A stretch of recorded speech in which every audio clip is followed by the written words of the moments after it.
Telugu.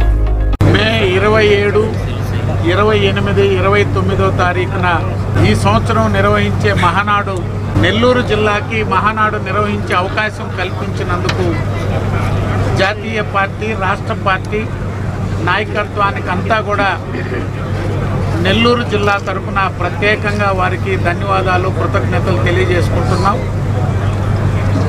Telugu Desam party Nellore జిల్లాలో party స్థాపించిన నాటి నుంచి నేటి వరకు ఏ కార్యక్రమం నిర్వహించినా నెల్లూరు జిల్లా ప్రతి కార్యక్రమాన్ని విజయవంతంగా నిర్వహించాం. పార్టీ నియమించే కమిటీలతో పాటుగా జిల్లాలో శాసనసభ్యులు, పార్టీ నాయకత్వం అందరం సమిష్టిగా ఈ యొక్క కార్యక్రమాన్ని విజయవంతం చేసేందుకు 2 రోజుల ప్రతినిధుల సభ కానీ, వస్తువులు కానీ, ట్రాన్స్పోర్ట్ కానీ, అలంకరణ కానీ ప్రతి ఒక్కటి సీనియర్ నాయకత్వం ఉంది. ఇక్కడ ఏం కావాలన్నా అందించి పనిచేయించేదానికి ఎంపీ గారు, ఎమ్మెల్యే గారు, ప్రభాకర్ రెడ్డి గారు, ప్రశాంత్ రెడ్డి గారు ఉన్నారు.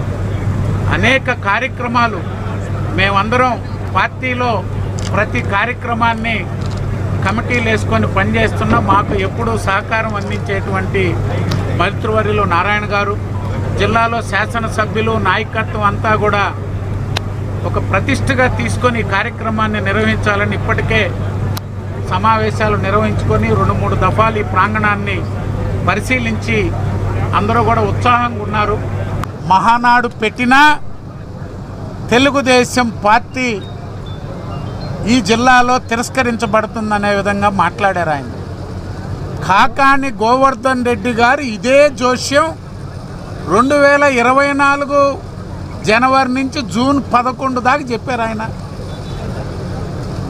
నా నాయకత్వంలో నెల్లూరు జిల్లా